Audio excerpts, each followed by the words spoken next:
പ്രിയപ്പെട്ട വിദ്യാർത്ഥികളെ, +1 റിസൾട്ട് എപ്പോഴാണ്, എങ്ങനെ ചെക്ക് ചെയ്യാം തുടങ്ങിയ കാര്യങ്ങളാണ് ഇന്നത്തെ വീഡിയോയിൽ പറയുന്നത്. അപ്പോൾ വീഡിയോ ലൈക്ക് ചെയ്ത് കാണാൻ ശ്രദ്ധിക്കുക. അതുപോലെ ആദ്യമായി ചാനൽ കാണുന്നവർ ഒന്ന് സബ്സ്ക്രൈബ് ചെയ്യാനും തൊട്ടടുത്തുള്ള ബെല്ലൈക്കൺ എനേബിൾ ചെയ്യാനും മറക്കരുത്. +2 റിസൾട്ടിനെ കുറിച്ചും അതുപോലെ SSLCയുടെ റിസൾട്ടിനെ കുറിച്ചുമൊക്കെ ഇതിനു മുമ്പ് വീഡിയോ ചെയ്തിട്ടുണ്ട്. എന്നാൽ +1 റിസൾട്ടിനെ കുറിച്ച് ആദ്യമായാണ് ഈ വർഷം ഒരു വീഡിയോ ചെയ്യുന്നത്.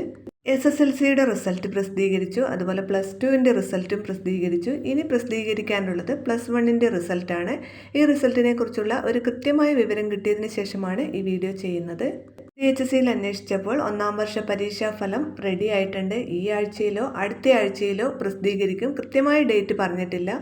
ഒന്നുകിൽ ഈ ആഴ്ച അല്ലെങ്കിൽ അടുത്ത ആഴ്ച +1 റിസൾട്ട് പ്രസിദ്ധീകരിച്ചിരിക്കും. കാരണം എല്ലാ കാര്യങ്ങളും ഇതിനെ സംബന്ധിച്ചുള്ള എല്ലാ കാര്യങ്ങളും പൂർത്തിയായി. ഇനി റിസൾട്ട് പ്രഖ്യാപിക്കുക എന്നുള്ള ഒരു നടപടിക്രമം മാത്രമേ ഉള്ളൂ. റിസൾട്ട് പ്രസിദ്ധീകരിക്കുന്നതിന് മുമ്പ് 2 റിസൾട്ട് കൂടി വരാനുണ്ട്. SSLCയുടെ റീവാലുവേഷൻ്റെ റിസൾട്ടും അതുപോലെ +1 ഇംപ്രൂവ്മെൻറ്റ് എക്സാമിൻ്റെ റീവാലുവേഷൻ്റെ റിസൾട്ടും.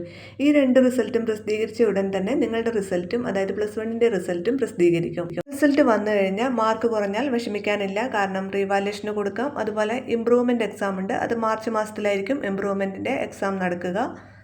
അതുപോലെ തന്നെ റീവാലുവേഷന് കൊടുക്കേണ്ടത് നിങ്ങൾ പഠിച്ചിട്ടുള്ള സ്കൂളിലെ പ്രിൻസിപ്പലിനാണ് അപേക്ഷ നൽകേണ്ടത്. റീവാലുവേഷന് കൊടുത്തു കഴിഞ്ഞ് 10% മാർക്ക് എക്സ്ട്രാ ലഭിക്കുകയാണെങ്കിൽ നിങ്ങൾക്ക് കൊടുത്ത റീവാലുവേഷന് കൊടുത്തിട്ടുള്ള ഫീസും നിങ്ങൾക്ക് തിരികെ ലഭിക്കുന്നതാണ്. അതുപോലെ തന്നെ മാർക്ക് കുറഞ്ഞു കഴിഞ്ഞാൽ ഇംപ്രൂവ്മെൻറ്റ് എക്സാം എഴുതാം. ഇംപ്രൂവ്മെൻറ്റ് എക്സാം 3 വിഷയം പരമാവധി എഴുതാം. മാർച്ച് മാസത്തിൽ നിങ്ങളുടെ ഫൈനൽ എക്സാമിൻ്റെ സമയത്താണ് ഇംപ്രൂവ്മെൻറ്റ് എക്സാം ഇപ്പോൾ നടക്കാറുള്ളത്. മുൻ വർഷങ്ങളിലൊക്കെ നേരത്തെ ഇംപ്രൂവ്മെൻറ്റ് എക്സാം നടത്തി അതിൻ്റെ റിസൾട്ടും നേരത്തെ തന്നെ പ്രസിദ്ധീകരിക്കാറുണ്ടായിരുന്നു. റിസൾട്ട് അറിയാൻ നിരവധി വെബ്സൈറ്റുകളുണ്ട്. അതിലേതെങ്കിലും ഒരു വെബ്സൈറ്റിൽ ക്ലിക്ക് ചെയ്ത്, അതായത് കേരള റിസൾട്ട്സ് nic.in എന്ന വെബ്സൈറ്റിൽ ക്ലിക്ക് ചെയ്യുക.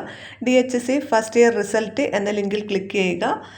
നിങ്ങളുടെ ഡേറ്റ് ഓഫ് ബർത്ത്, അതുപോലെ രജിസ്റ്റർ നമ്പർ തുടങ്ങിയ കാര്യങ്ങൾ കൊടുത്ത് സബ്മിറ്റ് ചെയ്യുക. നിങ്ങളുടെ റിസൾട്ട് നിങ്ങൾക്ക് ചെക്ക് ചെയ്യാൻ സാധിക്കും. അതുപോലെ തന്നെ +1 റിസൾട്ട് വരുമ്പോൾ ഔദ്യോഗികമായ ഇന്ന ദിവസം റിസൾട്ട് പ്രഖ്യാപിക്കും എന്നൊന്നും മുൻകൂട്ടി പറയാറില്ല. പെട്ടെന്നൊരു ദിവസം റിസൾട്ട് പ്രഖ്യാപിക്കാറാണ് പതിവ്. അതുകൊണ്ട് ഏത് സമയത്തും റിസൾട്ട് പ്രതീക്ഷിക്കാം. കാരണം എല്ലാ നടപടികളും പൂർത്തിയായി. ഇനി റിസൾട്ട് പ്രഖ്യാപിക്കുക എന്നുള്ള നടപടിക്രമം മാത്രമാണ് ഇനി ബാക്കിയായിട്ടുള്ളത്. അപ്പോൾ തീർച്ചയായും വീഡിയോ ഷെയർ ചെയ്യാൻ മറക്കരുത്.